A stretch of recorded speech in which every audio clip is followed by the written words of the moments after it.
Enrique, hola, buenos días. Muchísimas gracias por tu tiempo. Bienvenido a Cinemate. Muchas gracias a ti por invitarme. Un placer y nada, con ganas de charlar. Así, cuéntame. Un placer. Empiezas tú, cuéntame cosas. ¿Qué quieres saber? Yo A ver, es que ya ha pasado un tiempo desde que estrenaste en fin, pero quería darte la enhorabuena porque me encantó la serie y bueno, quería preguntarte sobre ella. Genial. Pues sí, es que estamos ahora mismo, no sé si se pueden decir fechas o no. Estamos aquí desubicando un poco la entrevista, pero sí, esto fue en septiembre el estreno de En Fin y yo creo que bueno, ya tuvo su recorrido. Creo que ya toda la gente que la pudo ver la ha visto. Así que, bueno, pues una entrevista con muchísimos spoilers. Ya podemos decir lo que sea, no pasa nada. Decir todo, se puede decir prácticamente todo. Entonces, ¿cómo surgió la idea? ¿Fue más como tengo esta locura y voy a desarrollarlo o fue cocinándose poco a poco? Pues un poco de ambas, porque al final o sea, lo que fue el germen de la serie, que de hecho en un inicio ni siquiera era una serie, era una película, estoy hablando del año pues 2014, creo que fue cuando empezamos. Sí, tardamos 10 años en levantarlo. ¡Guau! Sí, sí. David y yo nos conocimos en un festival, el Carballo Interplay, festival de web series, ahora es más de contenido digital. Y a raíz de esa conexión que tuvimos allí, que él estaba presentando, yo creo que era la última temporada de Malviviendo, yo iba allí con un proyecto también y conectamos muy bien. Estuvimos trabajando juntos en Entertainment.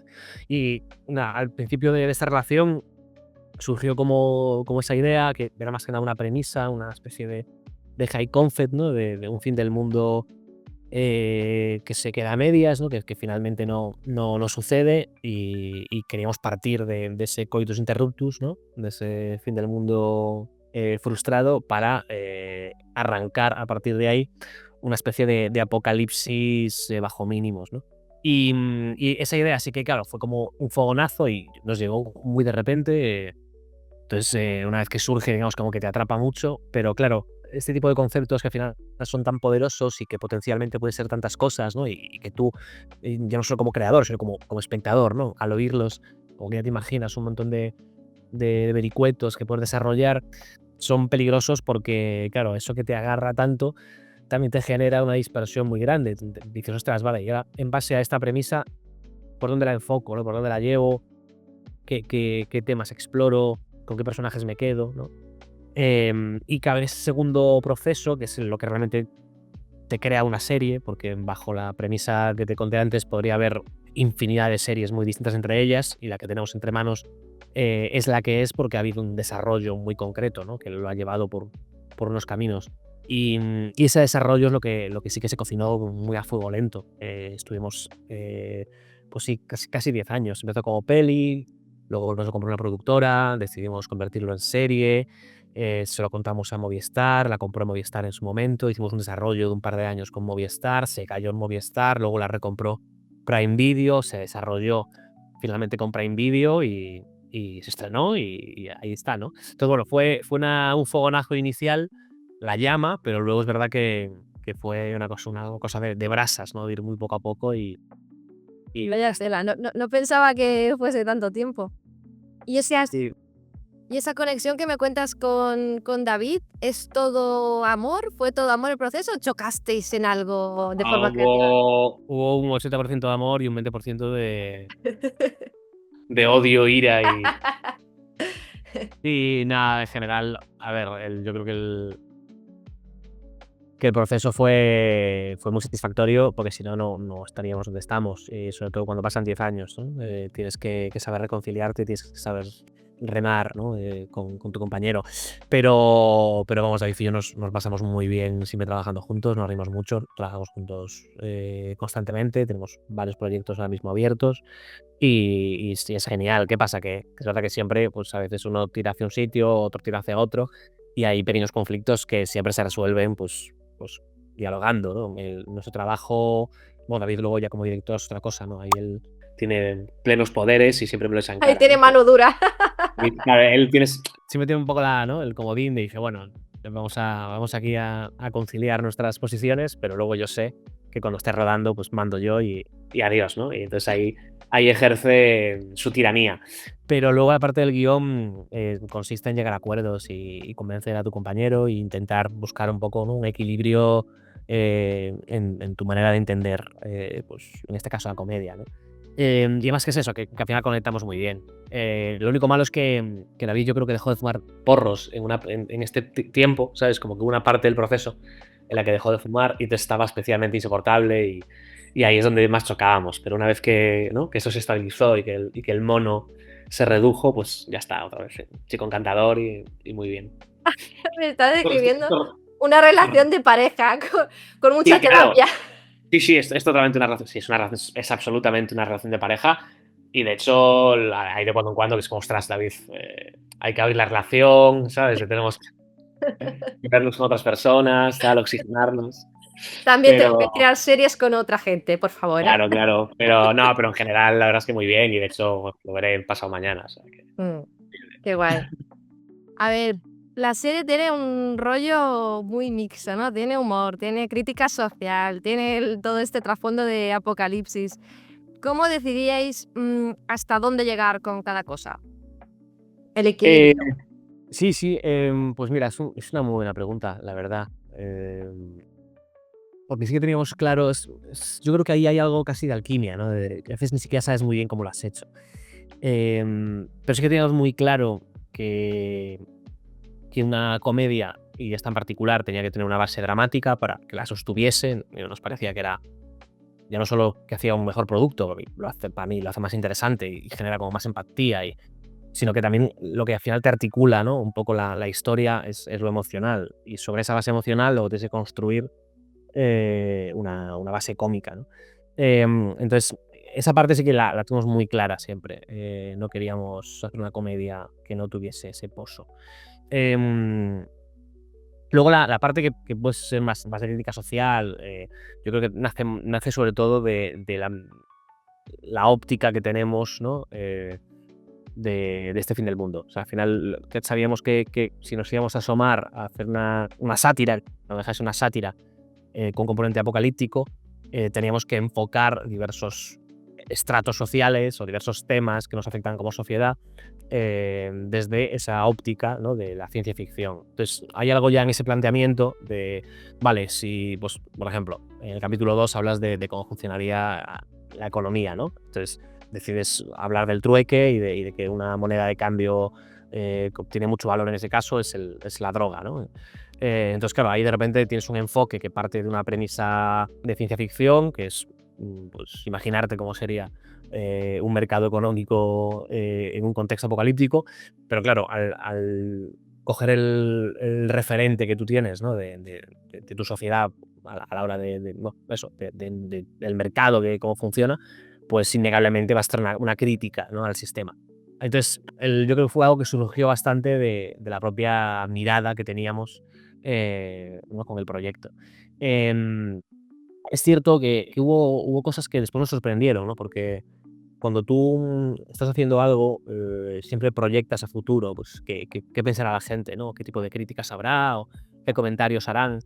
Y un comentario que yo creo que nos pilló un poco algo así a pie cambiado, que no esperábamos, era que hubo gente que, por ejemplo, que no conectó, ¿no?, con que hubiese elementos más dramáticos y otros más disparados.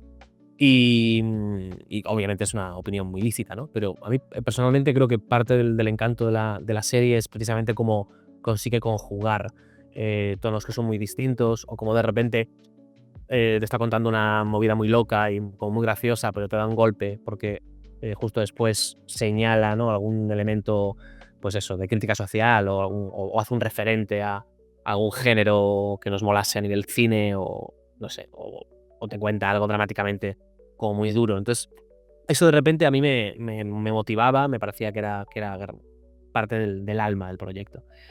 No sé si he respondido a tu pregunta. Sí, no, estoy pensando que es un poco locura porque yo vi como un paralelismo también en cierto punto con toda la pandemia del coronavirus y es locura porque empezaste en el 2014. O sea, Sí, claro. Sí, totalmente de acuerdo.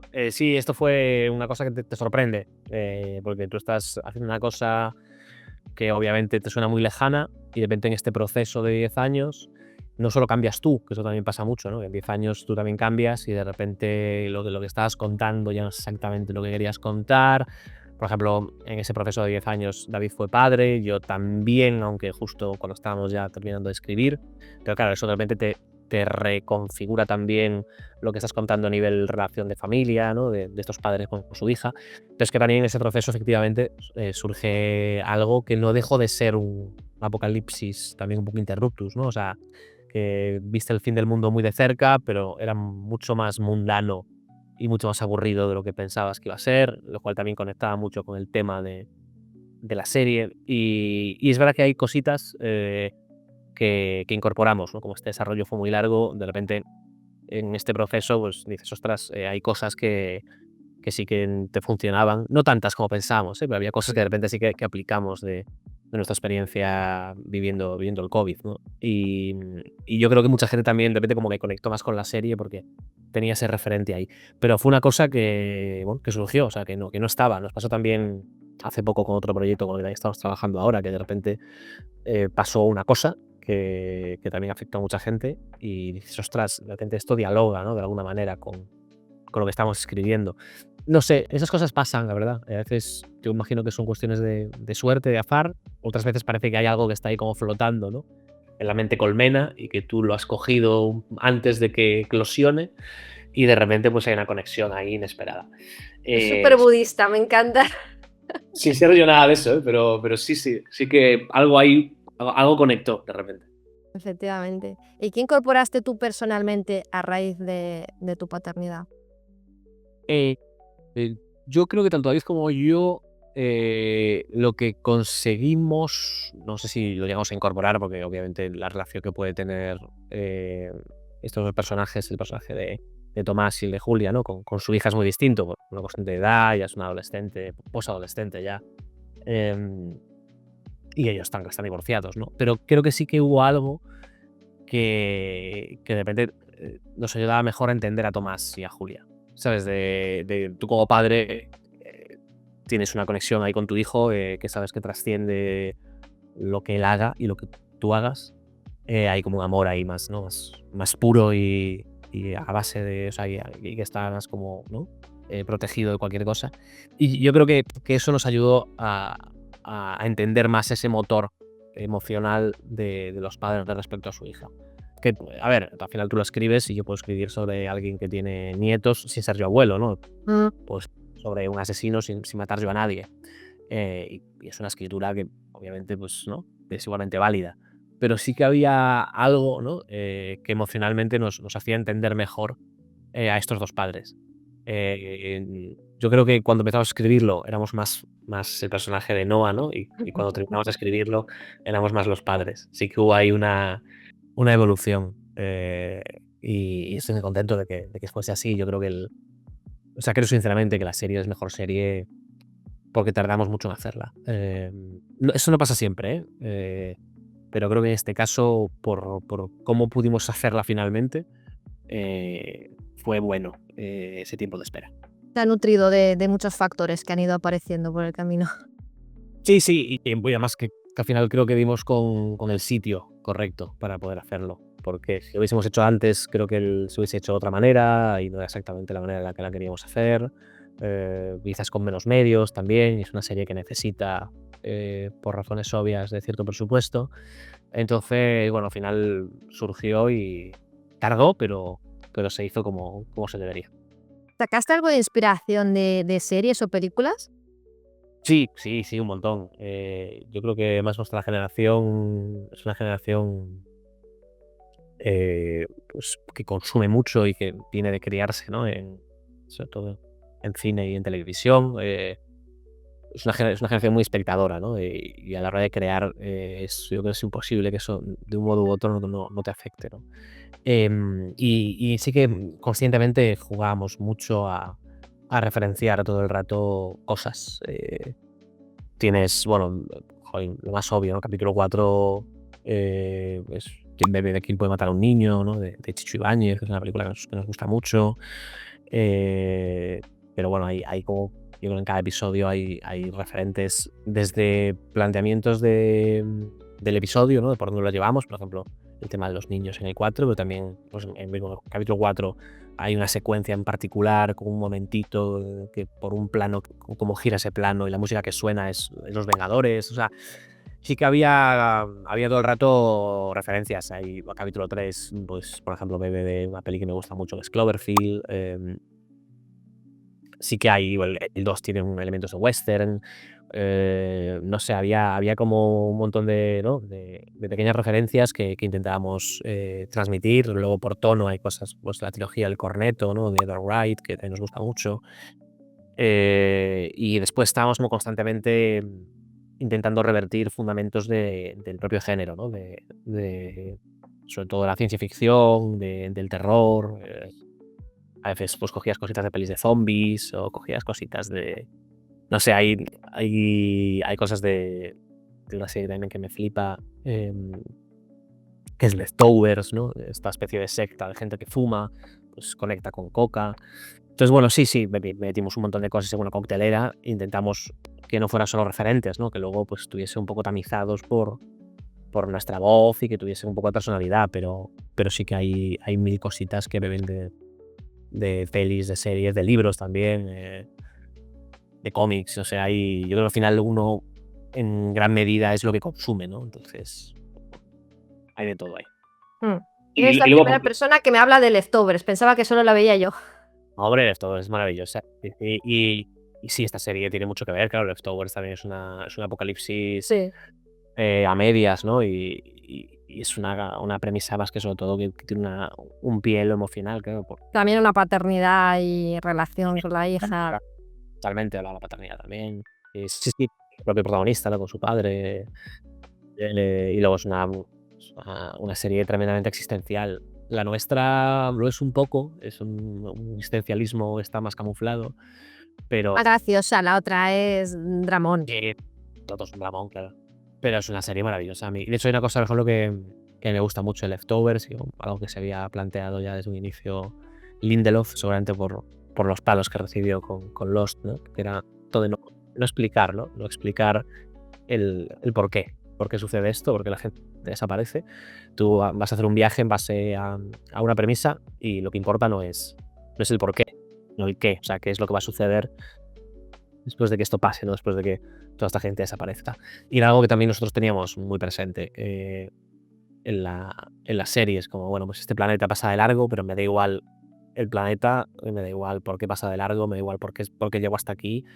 Yo me voy a enfocar en, ¿no? en un pequeño espacio con unos personajes que son ajenos a lo que suceda a nivel macro, porque lo que me interesa es el impacto de esta premisa en sus vidas, ¿no? Entonces, en eso, por ejemplo, conecta tremendamente con Leftovers, que también baja de repente el foco, ¿no? a unos personajes y le da igual explicarte las razones que han desencadenado esta locura en el mundo. Lo que le importa es entender emocionalmente el viaje de esos personajes. Y ahí yo creo que sí que conectamos totalmente con Leftovers, que es maravillosa, me la tengo que volver a ver. Si tuviese tiempo, volvería a ver muchas series, pero el problema siempre es el tiempo. Totalmente, el tiempo es lo maldito tiempo. ¿Y cómo creaste los personajes? ¿Hay alguno que sea tu alter ego secreto, quizás? Yo te diría que no. A David le encantaría decir que Tomás era un poco más yo. No, al final los personajes se fueron creando también en este proceso de muchos años. Yo creo que el personaje de... O sea, y sobre todo los creamos buscando como viajes que fuesen a la contra, ¿no? O sea, sus arcos se cruzan. Entonces teníamos claro que había un personaje que era Tomás, que ahí veíamos muy fácil este tipo que bajó a los infiernos, ¿no? de los excesos y de alguna manera muy cobarde, ahora de repente se arrepiente e intenta recobrar esa vida que tenía en el pasado. Entonces ese personaje de Julia, a la contra, tenía que haber sido pues, una persona que no se volviese loca ante el apocalipsis, pero que de repente viese que habría una segunda oportunidad en este proceso de reconstrucción y que ella misma, ¿no? pues ahí intentase probar cosas nuevas, de manera que sus dos arcos como que van entremezclándose y se cruzan. Entonces ahí, en base a esos dos personajes, fuimos construyendo el resto. Sí que no tardamos mucho en darnos cuenta de que el personaje de Noah era un poco el ancla, ¿no? Tanto para ellos como para el espectador, que es el personaje quizás con la cabeza más en su sitio y que siente que que lo que está sucediendo no es su culpa, ¿no? O sea, yo creo que todos los personajes son culpables en parte de lo que está pasando, porque ellos mismos han generado este apocalipsis, pero justo ella, ¿no? Que es un poco la que vive de las consecuencias de los adultos, ¿no? Esa especie de eso, de sentir juvenil, de ostras, me han dejado un mundo peor y yo estoy aquí sin tener la capacidad de tomar decisiones y teniendo que tragar con las cagadas de estos adultos. O sea, eso yo creo que lo tengo muy, muy claro. Luego el personaje de Romero también bebe de un montón de referentes que nos molaban, algunos también bastante evidentes. Y luego ya Raúl, tanto a Raúl como a Malena los tuvimos como muy pronto en la cabeza, sobre todo a Malena, para interpretar esos personajes. Entonces también al final los construyes pensando en ellos. Y luego muchos otros secundarios, sobre todo, pues, surgían un poco así porque nos hacían gracia o porque teníamos en mente un actor y sabíamos que iba a hacer bien, y entonces ya lo escribes para él. El caso de Dechent, que lleva años trabajando con David, por ejemplo. Em, pero bueno, sí, depende mucho. Es que a veces son procesos como muy distintos. Algunos son más racionales, otros sí que obviamente beben también de ti, ¿no? En cierta medida, siempre piensas, pues, cuándo la he cagado yo, ¿no? Y cómo he tenido que pedir perdón, ¿no? Entonces, en base a eso, pues también. Lo que pasa es que aquí es un contexto tan loco que toda la experiencia personal que tenga uno, pues se acaba difuminándose un poco porque, claro, no. Se queda corta. Por suerte, claro. A ver, el elenco es maravilloso. Me has estado diciendo Marena Alterio, José Manuel Poga, Raúl Cimas, Irene Pérez, que he tenido el placer de charlar con ella. Me pareció maravillosa. ¿Cómo fue trabajar con ellos en conjunto? ¿Qué experiencia te acuerdas? ¿Alguna anécdota? ¿Algo gracioso? Claro, y tengo menos anécdotas porque yo no estaba en rodaje, bueno, me pasaba por allí de cuando en cuando a molestar a David. Sí que tuve todo el proceso de casting y los ensayos y demás, pero el caso de Irene, por ejemplo, creo que es muy interesante porque Irene surgió de casting y además fue un casting súper largo, con un montón de propuestas, había algunas muy buenas, la verdad. Y me acuerdo que David y yo tardamos poco en darnos cuenta de que Irene era la mejor opción. Ya no solo porque había entendido muy bien el código, ¿no? De ese naturalismo donde aportaba comedia, pero siempre desde la verdad y veías que también emocionalmente como que funcionaba muy bien. Que es que también se parecía mucho a Malena, o sea, realmente te creías que fuera una hija, la hija de Malena y de Poga, ¿no? Tenía algo físico que estaba guay. Entonces fue genial encontrárnosla en el proceso de casting y fue estupendo. Y luego, vamos, tanto Poga como Malena como Raúl, la verdad es que también estupendo. O sea, fue brutal porque como que todo el mundo entendió muy pronto el tipo de serie que queríamos hacer, el tono que queríamos darle. Y yo creo que todo el mundo se sumó y empujó. O sea, hubo un montón de suerte porque David siempre hace como un equipo, como una pequeña familia en los rodajes y hijo, es importante como entender ese código, ¿sabes? De que estamos todos a una, de que aquí tampoco hay ninguna estrella y si alguien no tiene ese código, como se nota, ¿sabes? Que hay como un ruido porque de repente ves que hay un elemento fuera que desconecta un poco con el resto y aquí no pasó en absoluto. O sea, yo el tiempo que estuve en el proceso más de producción y obviamente después también en toda la promo veías que toda la gente estaba a favor de obra. Así anecdotario, gracioso. Bueno, el pobre Raúl lo pasó muy mal porque tiene muchas escenas de acción. Entonces alguna fue de madrugada, en agosto en Sevilla. Eh, sí, yo estuve justo después de que la rodasen y hacía un calor mortal. Pero es que hacía un calor mortal ya a las 5 de la madrugada. Y entonces, justo esa parte, el sueño, el dolor de espalda, pelearse con Ken Appledore medio desnudo, pues creo que no fue la experiencia más divertida de todas. Pero sí, yo creo que lo peor que pasaron los actores, y por eso tienen más mérito todavía, fue tener que arrancar el rodaje en Sevilla en agosto. Eso fue mortal, la verdad. Fue apocalíptico. Eso te iba a decir, parece que me estés contando cómo grabaron los actores la tercera de The White Lotus en Tailandia, que lo mismo estaban diciendo todos de lo peor es el calor, lo peor es el calor, el calor, el calor. Me lo creo, sí, además, allí con humedad, además. Pues sí, aquí yo creo que fue lo más duro, fueron esos rodajes, las primeras semanas. Yo me pasé por ahí un par de días y era terrible eso, que yo estaba allí con agüita y y al lado del Un Congo. ventilador de estos de 1 € Ahora, chupado la cara. yo estaba genial, pero yo estaba muy puteados, la verdad. Sí. ¿Y cómo se manejaron cameos? Porque hay unos cameos súper chulos de Chenoa, de Leonard Watling. Sí, pues eso fue, la verdad es que todos los cameos fueron una mezcla de suerte y de contactos para quien los tuviera. Lo de Chenoa, Conexiones. lo de Chenoa fue genial porque, bueno, habías planteado varios nombres, no se acaban de encajar y de repente surgió el nombre de Chenoa también porque, bueno, tiene muy buena relación con la gente de Prime Video, ¿no? A través de lo de OT y fue como, ostras, Chenoa es perfecta, Chenoa es increíble. Chenoa me parece maravillosa y ella entendió el código y nada, y aceptó. Se vino a rodar, luego estuvimos grabando también la canción con ella, que también yo creo que le apetecía mucho hacer esa versión y la de I Don't Want to Miss a Thing. Y fue genial. Hubo una cosa graciosa porque, bueno, al principio como no teníamos a Chenoa tanto en mente, habíamos escrito el guión de lo que sucede, ¿no? Cuando el personaje de Botet, ¿no? De Miguel, pues intenta como besarla y todo el rato en el texto ponía que Botet, o sea, que Miguel le hacía la cobra. Y de repente me di cuenta, justo antes de mandarle la separata a Chenoa, a su agente, dije, ostras, estamos todo el rato diciendo que le hacen la cobra a Chenoa. Y entonces, claro, en mi cabeza como conectó, ¿no? Con el rollo de Chenoa, la cobra, y dije, hostia, no, que va a pensar que esto es a propósito y que la estamos hablando con lo de la cobra, cuando no estaba escrito para ella. Entonces hubo como que camuflar un poco el texto en las acotaciones, para al menos eliminar la palabra cobra y plantearlo de otra manera. Ella no dijo nada, le pareció, o sea, no puso ninguna pega. Si no sé si se dio cuenta o no, pero bueno, que es que además que no estaba pensado para ella lo de que le hicieron la cobra todo el rato. Volvemos a la conexión budista de este proyecto. Todo estaba conectado desde el Estaba principio. conectado, no estaba conectado. Y sí, y luego el resto de cameos, pues muchos eran amigos de David o conocidos, ¿no?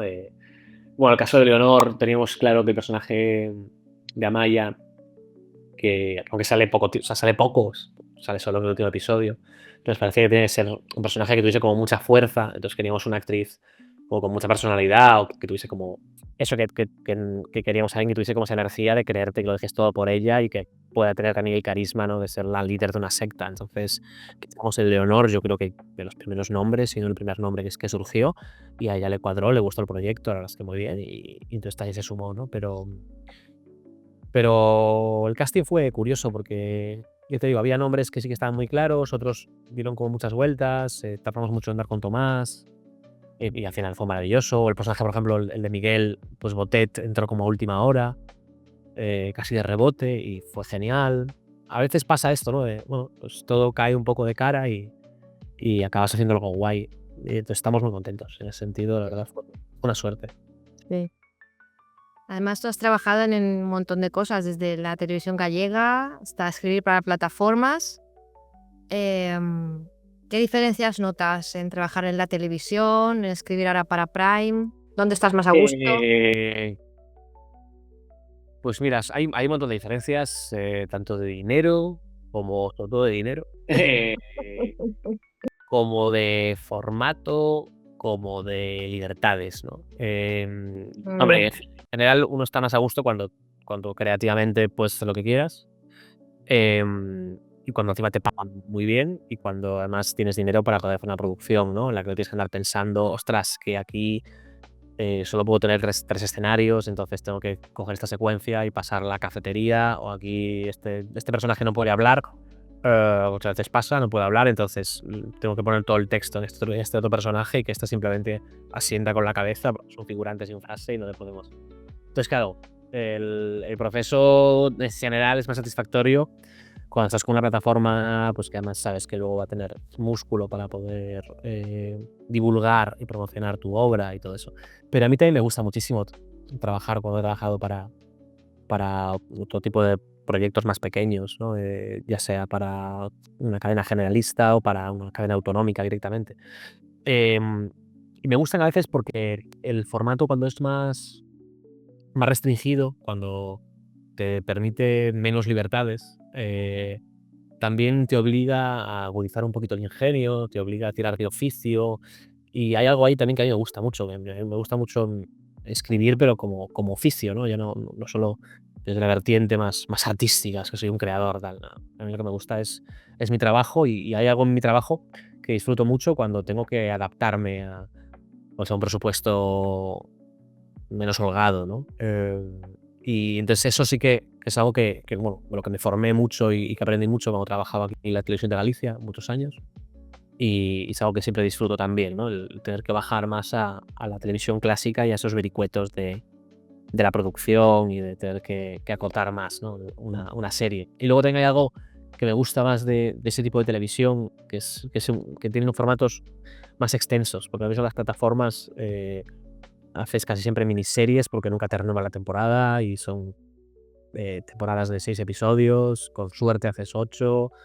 Y a mí esa televisión de 15 episodios por temporada, ¿sabes? Creo que hay algo ahí en lo que mola porque puedes estar más con tus personajes, puedes desarrollarlos más, disfrutas más de ellos, ¿no? Tienes más espacio. Entonces, ¿Pero no te acabas cansando de ellos? no creas, ¿eh? Cuando vas por la temporada 5 de 15 episodios por temporada. Hay momentos en los que sí, claro, hay que se agotan. Yo aquí escribí una en Galicia que tuvo mucho éxito en su momento, que era Serra Moura. Yo no sé, estuve como 6 temporadas, estaba dialoguista y estuve años ahí dialogando episodios. Y yo cada vez que me llegaba una escaleta, pues había personajes que era como volver a conectar con amigos, ¿sabes? De hostia, vuelvo, es como un amigo con el que recurrentemente quedo y estás ahí escribiéndolo. Y había una sensación que me gustaba mucho y ibas con ellos, ibas en su viaje, ibas desarrollándolos durante muchos episodios. Y esto ya ahora no lo puedes hacer. Y eso es lo que yo más he hecho en falta de ese tipo de televisión. ¿Qué pasa? Que claro, que lo otro está muy guay, porque ahora mismo pues, puedes hacer otro tipo de narrativas más complejas, ¿no? Tienes otra libertad a la hora de escribir, porque no estás tan acotado. Pero claro, es todo más, ¿no? Es todo más pequeño, no te permite lo que a mí me gusta de la televisión, ¿no? Que era ese desarrollo de arcos más extensos durante más tiempo. Entonces, bueno, creo que las dos cosas tienen sus pros y sus contras. Yo, por desgracia, llevo mucho tiempo ya sin trabajar para la televisión de aquí, de Galicia. Trabajo todo para afuera, plataformas principalmente. Digo por desgracia porque siempre te da pena, ¿no? No trabajar para. Yo vivo en Galicia a día de hoy, ¿no? Entonces sí que me da pena pues, no escribir en gallego y me da pena no estar más vinculado a la industria de aquí. Pero bueno, es que es verdad que tampoco están haciendo muchas cosas. Entonces, bueno, pues no me quejo. Estoy a gusto escribiendo para afuera y alegre. Importante. ¿Y siempre quisiste escribir? ¿Siempre querías ser guionista? Pues siempre quizás no, pero desde muy pronto, sí. Yo creo que también me gustaba mucho el cine Oh. desde pequeño y mi adolescencia yo sabía que me quería dedicar a algo relacionado con esto. ¿Pero en qué momento te das cuenta? Porque cuando a mí, por ejemplo, me gustaba el cine desde pequeña, pero ¿en qué momento te das cuenta que el guionista es el importante de la película? Ah, claro, sí, yo creo que sobre todo fue cuando, yo creo que cuando empezó un poco el boom de la ficción seriada, pues, en torno al 2004, 2005, que empiezas a ver pues series como eso, pues Perdidos, ¿no? Que antes hablábamos de Lindelof o te veías del Wire, o te veías comedias que te gustaban. Entonces yo empecé a consumir muchísima ficción seriada. Quizás cuando era más pequeño no sé ni lo que quería ser, digas, pues quiero ser director, ¿no? Pero cuando entras en el mundo series y te das cuenta de que el que tiene un poco la batuta es el guionista, ahí dije, pues yo quiero escribir. Sí, además luego tuve una experiencia, yo tuve un pasado como actor también aquí en la TVG y el rodaje es un coñazo. Tienes que madrugar, hace frío. Entonces, a mí por rodaje que me vean poco, lo justo y necesario. Y entonces ya en la universidad que hice comunicación audiovisual tenía muy claro que quería escribir, quería ser guionista y lo tuve muy claro muy pronto. Entonces ya me metí en un máster, hice un máster de la Pontificia en 2010 y a partir de ahí ya, bueno, pues hasta aquí, hasta hoy. Pero sí, yo creo que es eso, que me pasa un poco como a ti, ¿no? Que es como esto me gusta, pero ¿sabes? ¿Dónde tienes el poder real para poder contar tu historia, ¿no? Claro, es que el guionista está un poco en la sombra. ¿Tú crees que ahora tienen más reconocimiento que antiguamente los guionistas? Sí, yo creo que ahora por suerte sí, ahora bastante más, también porque hubo que pelearlo y hay que estar un poco presente, a veces hay que significarse un poco, ¿no? Tienes que dejar claro que no solo estás escribiendo en tu casa. O sea, yo he pasado por procesos muy invisibles, yo he estado en series donde me he comido escrituras muy profundas y luego desapareces, ¿no?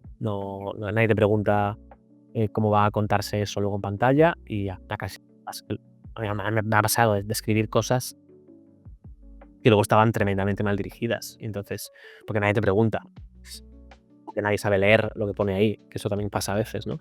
Entonces dices, joder, pues creo que es útil que el guionista esté en el proceso, ¿no? Porque en el proceso puedes hablar con el director, explicarle de qué va la secuencia, cuáles son los arcos de tus personajes, puedes hablar con los actores, y cuando ya empiezan a darse cuenta de que eso es necesario, de que eso es útil y que mejora el proceso, de que luego puede estar en rodaje, puede estar en montaje, cuando se dan cuenta de eso, de que va a ser mejor la serie, de que vas a ahorrar dinero incluso produciéndola, empiezan a tenerte en cuenta. Y en ese tenerte en cuenta, ahí llega un momento en el que dices, vale, pues aquí voy a ganar un poco galones y ya no solo que me tengáis en cuenta en el proceso, sino que voy a ser un poco el referente que tenga todo el mundo a la hora de levantar esto. Sobre todo porque en un proceso de una serie suele haber más de un director, ¿sabes? Entonces, bueno, yo con David es muy cómodo, con David yo estaba muy tranquilo porque hicimos juntos la serie, la escribimos juntos, la pensamos juntos, teníamos muy claro cómo iba a ser. Entonces, cuando él se ponía a dirigir, yo sabía que él iba a dirigir lo que teníamos los dos en mente. A veces había alguna duda y él me llamaba, e incluso yo decía, tío, para esto no me llames, yo confío en ti. ¿Sabes? Hay ya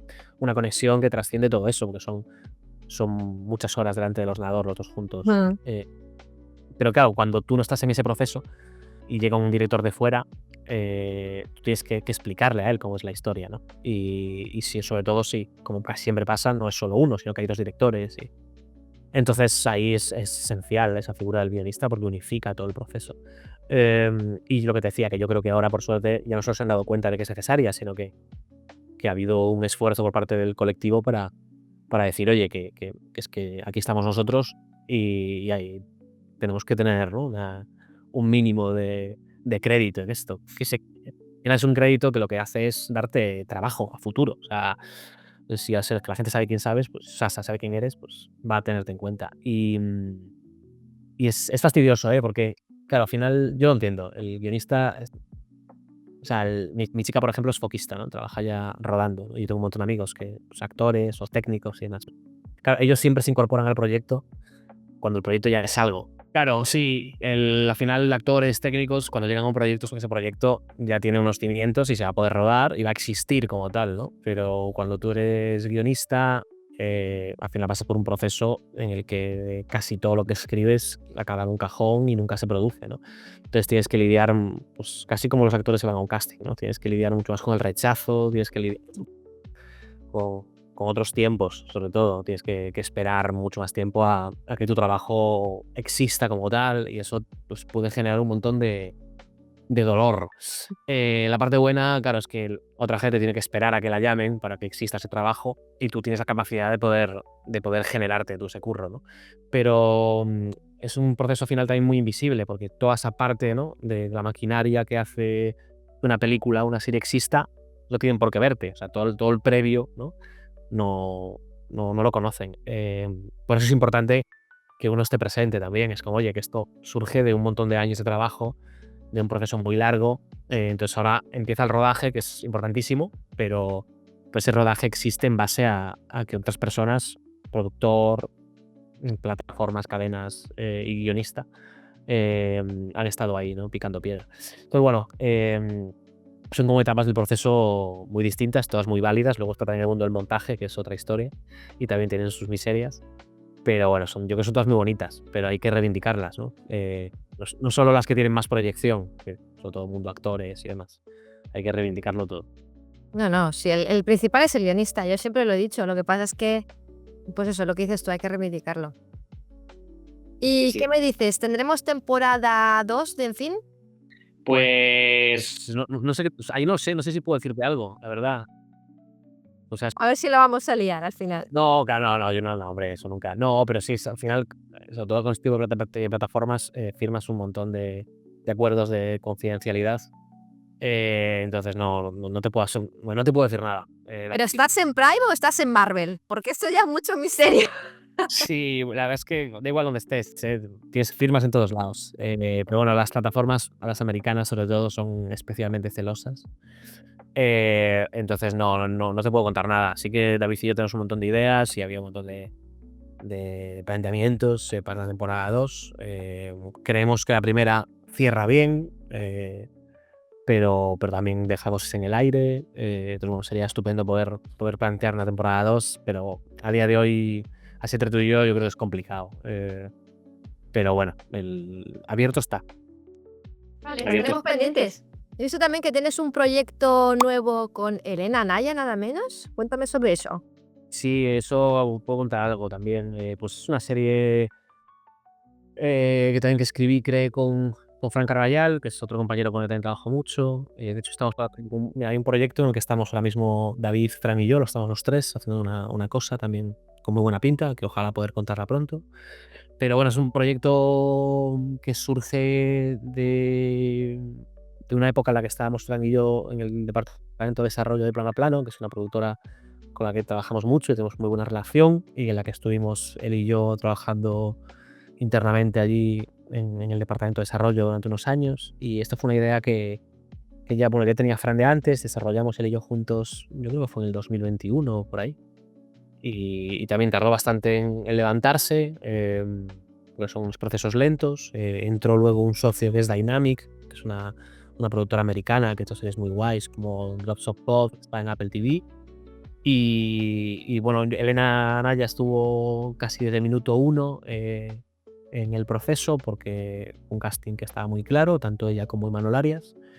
Y en base a un piloto que también escribimos, bueno, luego así entraron otros compañeros a escribirla, pero mantuvimos la batuta creativa y Fran y yo. Más Fran también está ahí de productor ejecutivo, entonces está un poco más presente también en el día a día de la serie.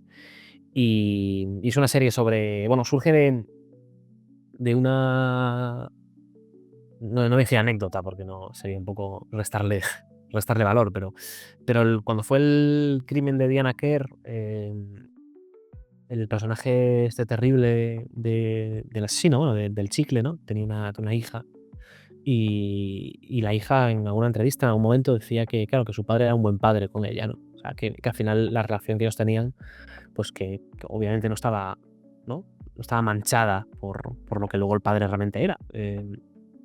Y aún así, pues esta hija, claro, y muchos parientes de personajes de este estilo, de asesinos, han vivido luego un calvario, porque a su manera también son víctimas, ¿no? Son víctimas de los actos de esas personas que ellos querían y que ellos pensaban que eran de otra manera, ¿no? Entonces, un poco explorar esa relación del familiar de un asesino también como una víctima indirecta de los actos de su padre, y contar un poco ese proceso ¿no? de duelo, en cierto modo, porque aunque tu padre esté vivo, pues obviamente ya no lo está, porque se va... Nos gustaba, nos parecía que era muy interesante, y entonces surgió un poco la premisa de esta serie, que se llama Innato, que están justo acabando de rodarla ahora, están en Vitoria, yo creo que les queda un mes de rodaje.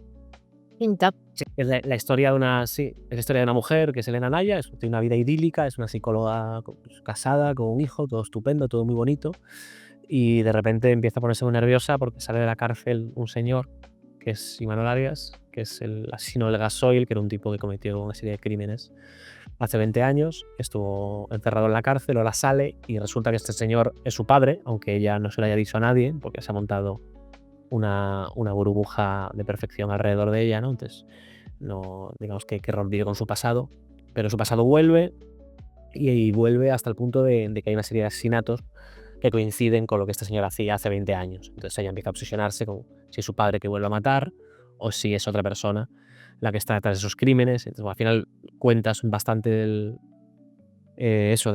gen del mal, ¿no? Si la maldad es heredada, si es aprendida, hasta qué punto los hijos cargan con los pecados de los padres. Bueno, es una exploración un poco, ¿no? de la psicopatía desde lo familiar. Es un thriller que no tiene nada que ver con En5, como puedes comprobar, pero bueno, está muy guay, estamos muy contentos, la verdad.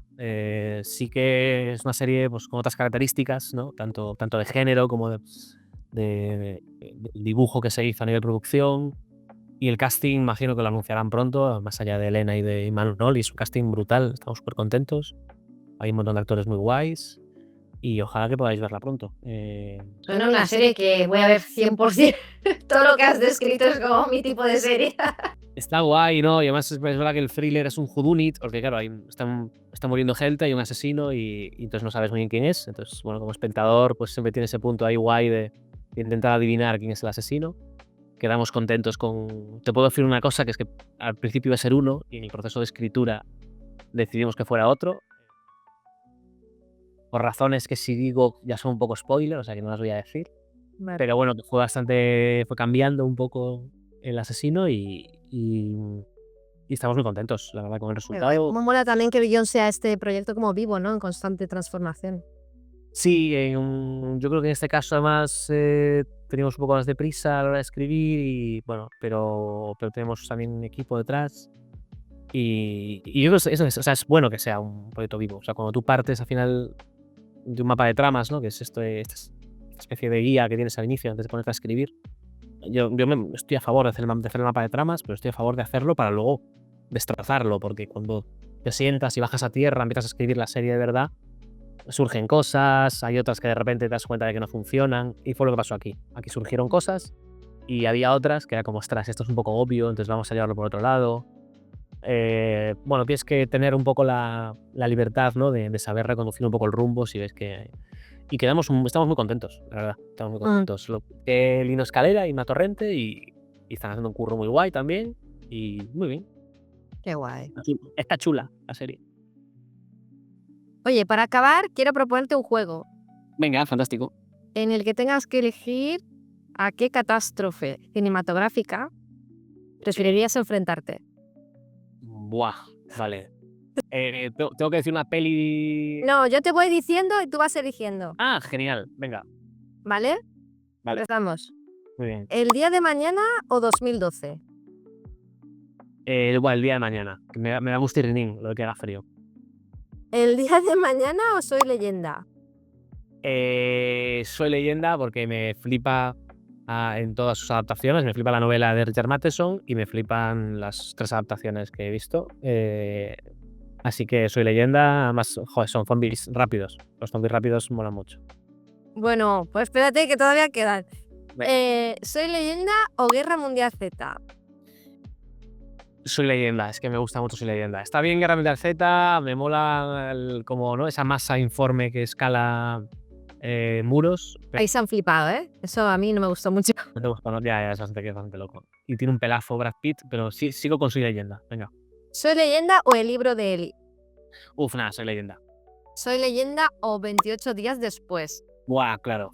Ah, por eso te decía, espérate. Los primeros zombies rápidos, tengo muchas ganas de la segunda secuela, la de 28 años después. Flipa a Alexander Garland, que es el guionista. Que de hecho, si tú ves Civil War, que es su última peli, ya la dirige él también. También me tiene como muchos ecos con 28 días después, ¿no? Tengo que verla, la tengo pendiente. Muy guay. Pues tiene ese componente de road movie, a mí me recuerda. Entonces, 28 días después, sin ningún tipo de duda. Vale, 28 días después o Armageddon.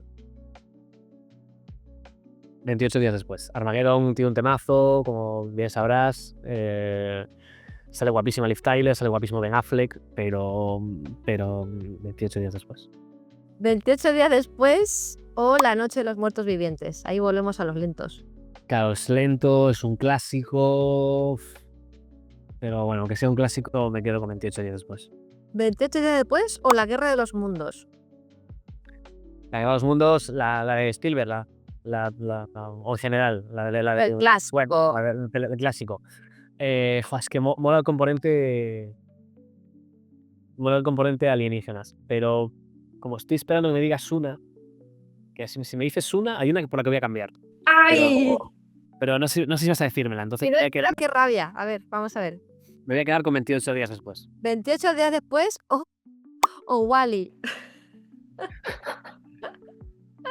Mira, Es buena Wall-E, ¿eh? Ojo lo que vas a decir. Solo por inesperada y por poder estar... Me gusta Wall-E porque el apocalipsis de Wall-E consiste en estar gordo, ¿no? Sentado en una camiseta que llevo. Ah, maravilloso. Pues Wall-E sin ningún tipo de duda. ¿Wall-E o el planeta de los simios? Buah, hay algo que me da gustito de ver a monos hablando. Y sentirme yo el alienígena. Solo por sentirme yo el alienígena, me quedo con el planeta de los simios. ¿El planeta de los simios o Mad Max? Uf, yo llevo fatal el calor. El planeta y la arena. El planeta de los simios. ¿El planeta de los simios o Hijos de los hombres? Joder, es que es un peliculón, Hijos de los hombres. Es que estoy escogiendo por peliculones o por Apocalipsis, que los que yo estaba. Por Apocalipsis, porque luego te tienes que ir a vivir a ese Apocalipsis. A ver, si fuera por Apocalipsis, Wall-E, porque estoy ahí comiendo palomitas y tal. Hijos de los hombres, la putada es que no nacen niños, lo cual es muy decadente. Pero el contexto tiene su rollito, ¿no? Y estaría allí con Cliff Owen, ¿no? Como con una especie como de fotografía molona todo el rato. No sé si verías la fotografía estando dentro. Claro, no, sí, ¿no? Imagino que habría como una, ¿no? Filtrar los ojos así. Sí. Venga, voy a coger Hijos de los hombres. Vale, Hijos de los hombres o Un lugar tranquilo. Buah, un lugar tranquilo me daría muchísimo mal rollo. O sea, si pensase en dónde estaría yo aquí más o menos a gusto, al final, Hijos de los hombres, haces como el personaje de Michael Caine, te vas ahí al campo, tal, plantas. Pero claro, es que un lugar tranquilo, imagínate, es que todo el rato callado. Además, yo hablo mucho. Es que la escena del parto me dejó traumatizada de por vida. No, y yo no puedo estar callado. Hablo mucho, Marina, no puedo. Entonces, sigo con Hijos de los hombres. Pues no he dicho la que tú estabas esperando. ¿Cuál estabas esperando? Me sigue ese Eternauta. Que Eternauta me gusta mucho. Me flipa el cómic. Me vi la serie, está muy guay también. Y me acordé pensando en, claro, cuando dijiste La guerra de los mundos, me acordé del Eternauta. Y dije, pues si hice el Eternauta, me quedo en el Eternauta. Pero Vale, después de tanta lista, mandarte a Hijos de los hombres sin haberte dicho la que tuviste. no, pero me está no, Hijos de los hombres me parece la segunda mejor opción después del Eternauta. Así que me quedo feliz ahí en la película de Cuarón. Muy bien. A plantar tus cosechas. Ahí estaré haciendo, pues sí, pues, como Michael, estaré pues, mis tomates, tal, yo qué sé, lo típico. No tendré hijos, lo cual, mira, pues podré dormir más, o sea que no está mal. Oye, no está mal eso, ¿eh? ¿No? Un mundo sin hijos, pues descansas, yo qué sé. ¿Cómo evoluciona la conversación de la paternidad en fin hasta, bueno, al final es mejor no te... Sí, duermes. Puedes dormir más. Oye, ha sido un placer tremendo. Muchísimas gracias por la charla, por la serie. A ti. Y estaremos pendientes aquí en el canal de tus nuevos proyectos. Genial, pues para lo que queráis, aquí estamos. Gracias por invitarme y por invitar a la serie, en fin. Y nada, un beso muy fuerte. Eso. Mil gracias. Buen día. Adiós. Bueno, Marina, hasta luego. Adiós. Encantado. Chao, chao. Encantada.